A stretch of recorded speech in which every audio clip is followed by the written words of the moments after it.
Shalom, Bapak, Ibu, Saudara semuanya. Kita akan mendengarkan firman Tuhan yang akan dibacakan oleh para lektor, Ibu Nerdiana. Siap-siap. Ibu Nerdiana ada. Oh, Ibu Santi ya. Sorry. Ibu Sarma dan Ibu Rima. Ya, kita akan berdoa dulu untuk Ibu. Yang akan berdoa firman Tuhan, Ibu Linda. Silakan di unmute Bu Linda. Oh, Linda Sirman Marta ya, sorry. Ya, Ibu Linda Sirman Marta. Terima Silakan. kasih Bu Cinta. Mari Bapak Ibu kita bersatu dalam doa. Tuhan Yesus yang baik, terima kasih buat hari yang baru bagi kami saat ini. Tuhan, kami akan mau mendengarkan firman-Mu, berkati para lektor yang akan membaca firman-Mu Tuhan. Berkati Bapak Apeng yang akan menyampaikan renungan pada pagi ini. Biarlah apa yang disampaikan seturut dengan kehendak-Mu Bapa. Begitu juga dengan kami yang mendengar, Kau berkati agar kami dapat beroleh rema dan dapat menjadi pelaku firman-Mu. Terpuji namamu Bapa. Haleluya. Amin. Kasih Bu Cinta. Terima kasih Bu Linda Sinar Marta. Ya, Ibu Sarma membacakan Pengkhotbah pasal 9 ayat 1 sampai 12. Ibu Rima membacakan Amsal 29 ayat 17 sampai 27. Ya, yang untuk pertama silakan Ibu Sarma di unmute.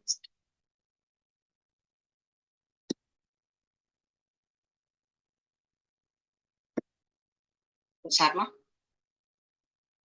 atau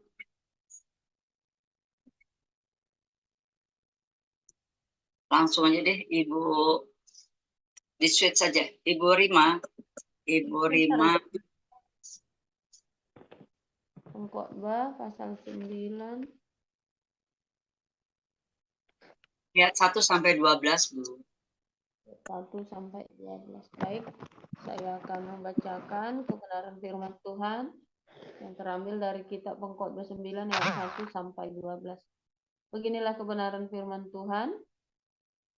Sesungguhnya semua ini telah kuperhatikan, semua ini telah kuperiksa, yakni bahwa orang-orang yang benar dan orang-orang yang berhikmat dan perbuatan-perbuatan mereka, baik kasih maupun kebencian, ada di tangan Allah.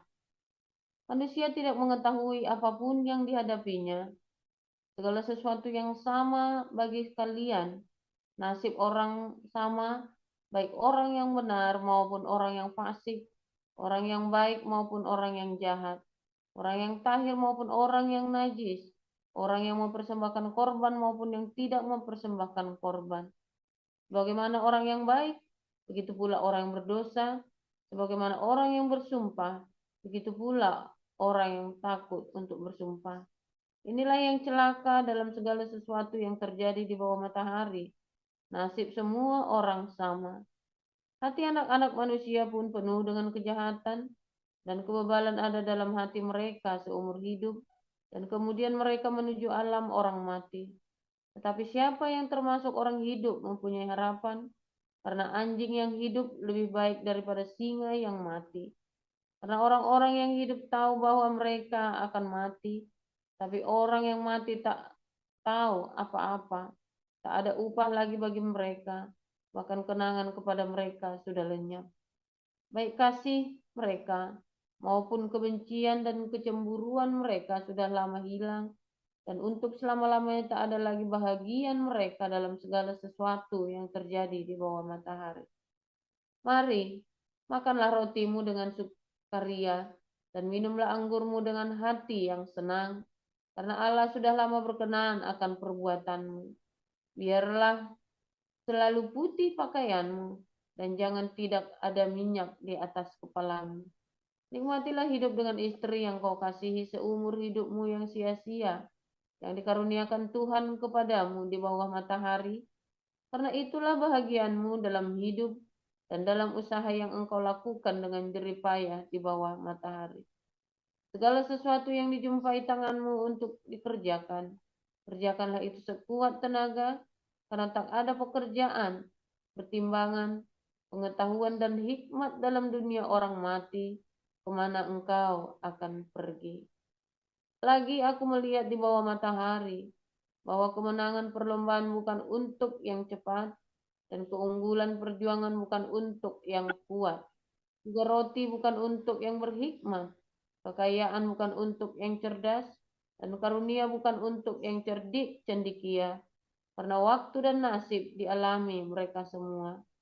Karena manusia tidak mengetahui waktunya, seperti ikan yang tertangkap dalam jala yang mencelakakan, dan seperti burung yang tertangkap dalam jerat, begitulah anak-anak manusia terjerat pada waktu yang malang, kalau hal itu menimpa mereka secara tiba-tiba.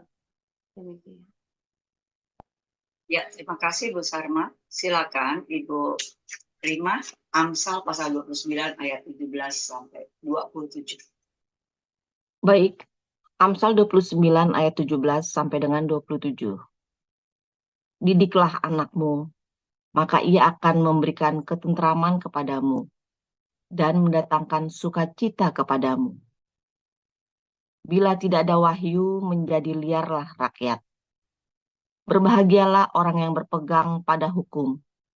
Dengan kata-kata saja, seorang hamba tidak dapat diajari, sebab walaupun ia mengerti, namun ia tidak mengindahkannya. Kau lihat orang yang cepat dengan kata-katanya, harapan lebih banyak bagi orang bebal daripada bagi orang itu.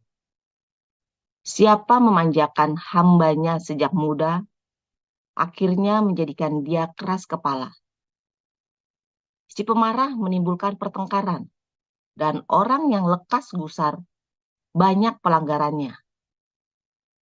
Keangkuhan merendahkan orang, tetapi orang yang rendah hati menerima pujian.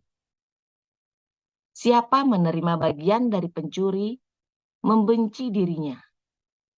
Didengarnya kutuk, tetapi tidak diberitahukannya. Takut kepada orang mendatangkan jerat, tetapi siapa percaya kepada Tuhan, dilindungi. Banyak orang mencari muka pada pemerintah, tetapi dari Tuhan orang menerima keadilan. Orang bodoh adalah kekejian bagi orang benar. Orang yang jujur jalannya adalah kekejian bagi orang fasik. Demikianlah sabda Tuhan. Ya, terima kasih Ibu Rima. Ya, kita akan mendengarkan renungan firman Tuhan yang akan disampaikan oleh Evangelis Apen Kue yang berjudul Visi Seorang Hamba Tuhan. Silakan Pak Apen. Ya, terima kasih Bu Cinta. Shalom saudara-saudara yang dikasihi Tuhan Yesus Kristus. Saya mengucap syukur dan terima kasih juga kepada Pastor Paul dan Bu Ana yang memberi saya kesempatan hari ini untuk membawakan renungan firman Tuhan. Singkat, tapi saya akan berusaha membagikan apa yang saya alami dalam hidup saya. Seringkali kita sering menunda-nunda pekerjaan yang sering kita lakukan. Banyak orang ketika kita mendapat tugas dari sekolah atau kantor yang dikerjakan pada hari itu tidak langsung kita kerjakan. Karena kita berpikir masih hari esok. Kita membiarkan waktu cepat berlalu dengan percuma. Akhirnya tugas-tugas semakin menumpuk dan membuat kita kewalahan sendiri. Alkitab sudah sering memperingatkan kita agar tidak menunda-nunda apa yang kita kerjakan sekarang atau hari ini. Ada quote yang mengatakan, mata uang yang paling berharga di dunia ini adalah waktu. Tidak seorang pun bisa membeli waktu yang sudah terpakai. Bila sampai hari ini kita masih diberi napas hidup, berarti bagi kesempatan bagi kita untuk berkarya, bekerja, dan berjeri lelah untuk Tuhan. Rasul Paulus juga sering mengatakan dan menegaskan kesempatan untuk memaksimalkan talenta yang Tuhan beri, terutama kita sebagai hamba Tuhan. Karena hamba Tuhan itu bukan saja seorang pendeta, tapi kita ini semua yang hadir di sini, semua pelayan Tuhan. Nah, melayani Tuhan tuh dengan sepenuh hati. Ya bisa sebagai pendoa syafaat, sebagai lektor, dan semua itu tim besuk, itu semua melayani Tuhan. Jadi kita semua jangan menunggu waktu yang tepat, tapi mulailah sekarang. Karena kalau kita tidak punya waktu, yang 24 jam sehari itu nggak ada alasan lagi kita untuk beralasan berdalih-dalih. Selagi masih sehat, keadaan kita masih baik, kesempatan masih terbuka bagi kita. Konon, orang Kristen yang paling rugi adalah orang Kristen yang hidup dan melayani tanpa visi yang jelas. Namun yang rugi lagi adalah seorang pemimpin Kristen yang melayani tanpa memiliki visi yang jelas. Visi yang merupakan hal yang sangat penting. Seorang pemimpin Kristen yang melayani tanpa visi yang jelas akan menghabiskan waktu dan energi tanpa hasil yang maksimal.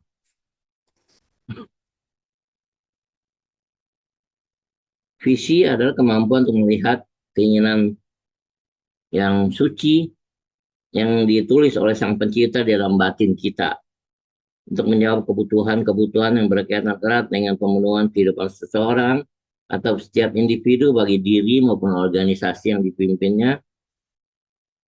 Amsal diambil dari Amsal 29 ayat 18 tadi, bilang nggak ada wahyu, menjadi liarlah rakyat. Secara singkat, pentingnya visi ini dapat disebutkan sebagai berikut.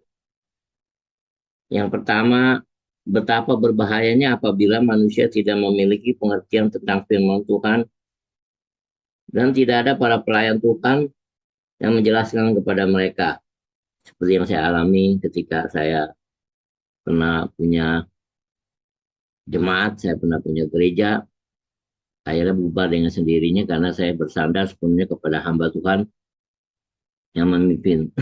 Waktu itu saya awam dalam dunia Alkitab dan segala macam, sehingga ketika hamba Tuhan itu menyimpang, saya pun ikut bubar karena saya tidak mempunyai pengetahuan Alkitab sama sekali, tanpa ada visi yang jelas ketika bangun itu jemaat, bangun gereja itu.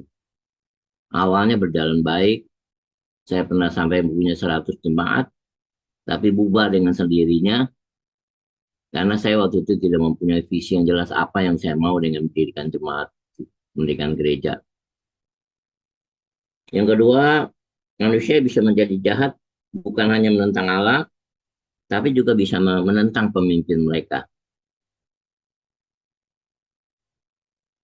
Yang ketiga, manusia menjadi bodoh dan suka bermain-main seperti anak-anak apabila tidak ada guru di samping mereka. Keempat, mereka akan tercerai-berai seperti domba yang tak bergembala. Mereka membutuhkan pemimpin yang memanggil, mengumpulkan, dan memelihara mereka.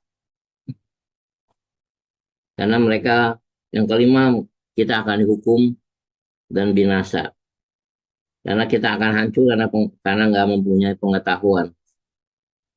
Bila kita ingin memiliki visi Tuhan, yang pertama kita harus memiliki hubungan pribadi yang erat dengan Tuhan. Misalnya ketika contohnya Abraham yang memiliki hubungan yang baik dengan Allah. Hal itu terbukti dengan ketaatannya dalam mendengarkan suara Allah tanpa berargumentasi, tanpa berdebat. Ketika Allah memerintahkan Abraham untuk menyerahkan anaknya Ishak untuk disembelih. Abraham tanpa basa-basi langsung menuruti perintah Tuhan. Dia nggak berargumentasi, berdebat, karena itu dia jelas sekali visinya dengan Tuhan. Siapa yang dia sembah.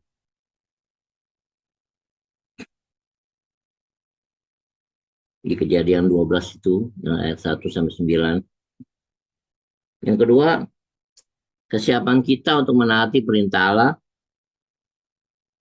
Orang yang mendapatkan visi ilahi adalah mereka yang rela taat pada perintah Allah dan yang setia mendengar suaranya. Ketika bagaimana kita mengasihi Allah kita dengan kasih agape dan keluarga kita dengan kasih agape. Saya bercerita kesaksian tadi mengenai saya mendirikan jemaat gereja itu. Awalnya saya dulu bergereja di salah satu gereja di Salmasi. Waktu itu eh, keuangannya amburadul karena nggak jelas, nggak transparan. Itu kebiasaan kebanyakan di beberapa gereja Pantai Costa seperti itu.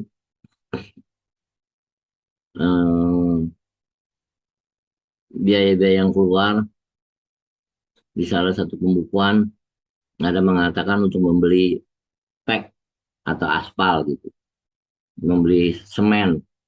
Saya sendiri bingung, nggak ada pembangunan, nggak ada gitu ya,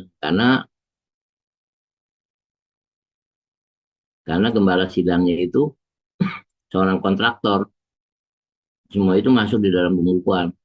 Nah waktu itu saya masih toko pemuda gitu kan, bersama rekan-rekan pemuda-pemudi mengajukan permohonan supaya transparansi dalam bidang keuangan. Tapi karena gereja Pantai Costa umumnya semua dikuasai oleh gembala sidangnya, dan karena sifatnya gereja keturunan. Jadi waktu itu kita yang tokoh para pemuda dikumpulin kita sama gembala sidangnya, kita dimarahi sampai gebrak-gebrak meja. Nah kita waktu itu punya semangat muda, jadi semangat muda, jiwa yang pemberontak juga gitu. Nah, terus sampai itu kita semua diusir waktu itu dari gereja induk. Saya sampai berangkat. Waktu itu teman-teman yang kaum muda tuh kreatif, rekam suaranya pendeta itu lagi marah-marah, gebrak-gebrak meja kepala sidangnya. Saya bawa rekamannya ke Semarang, ke Sinode, lapor begini-begini jelasin. Tapi Sinode tidak bisa menerima gereja pecahan dari gereja yang ada kita ikuti gitu. Nah waktu itu saya beserta teman-teman kaum muda bingung mau gimana. Nah saya dirikanlah persekutuan doa. Di persekutuan doa, karena takut waktu itu kan zamannya masih takut dianggap gelap kalau ngumpul-ngumpul, kita masuklah di bawah naungan gereja GBI. Tapi apa yang bilang tadi yang seperti saya beritakan, bahwa saya nggak mempunyai visi yang jelas sebagai seorang hamba Tuhan. Saya cuma ngikut-ngikut aja, jadi ada pemimpinnya itu evangelis yang memimpin pemberontakan itu sampai punya gereja, sampai udah mapan lah menurut saya, karena jemaatnya sampai 100 lebih. Tapi akhirnya karena visinya nggak jelas bagi saya nggak mempunyai pengetahuan Alkitab sama sekali, cuma ngikut aja, ngekor kata orang bilang gitu. Saya rontok di tengah jalan, padahal udah sempat berdiri sampai hampir 3 tahun, sampai punya gedung gereja yang dipinjamkan tanpa bayar. Itu luar biasa gitu. Bagi saya waktu itu yang semangatnya menggebu-gebu, saya merasakan kayaknya berkat Tuhan yang luar biasa gitu.